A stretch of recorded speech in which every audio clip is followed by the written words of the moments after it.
코로나19의 폭발적인 확산세는 다소 누그러들었지만 지역에서도 여전히 산발적인 감염이 이어지고 있습니다.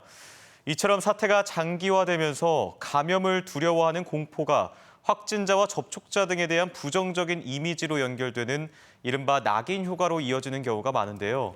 일상에서 차별을 겪는다는 호소부터 병원 운영에도 타격을 받는 등 코로나19로 인한 부수적인 피해도 눈덩이처럼 불어나고 있습니다. 김광현 기자가 취재했습니다. 대전 가양동에서 아내와 함께 학원을 운영하고 있는 김택만 씨.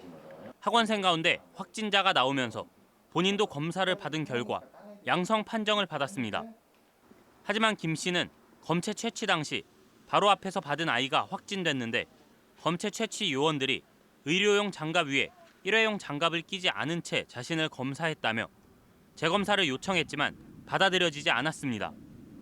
김 씨는 양성 판정을 받은 지 사흘 만에 생활치료센터에서 받은 검사에서 음성 판정을 받고 퇴소했습니다.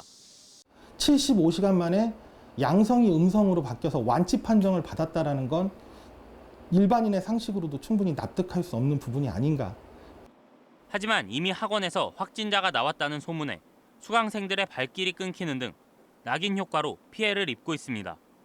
이 학원에 다니거나 이 학원에 존재했던 친구들이 있는 아이들은 학교에 나오지 말아라는 커뮤니티에서 악의적이고 확대 재생산되는 루머가 굉장히 많습니다. 코로나19 확진자가 내원했던 대전의 한 내과.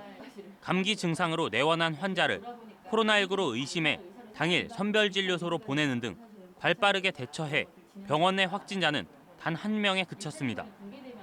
하지만 방역당국이 확진자의 단순 동선에 최초 진단 의료기관까지 포함시켜 공개하면서 환자 수가 급감하는 등의 피해를 봤다며 보다 합리적이고 체계적인 동선 공개 기준을 마련해야 한다고 말합니다.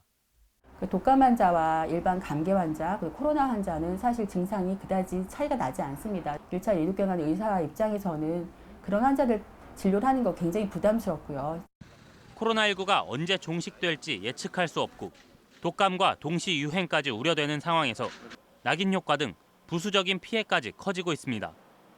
MBC 뉴스 김광현입니다.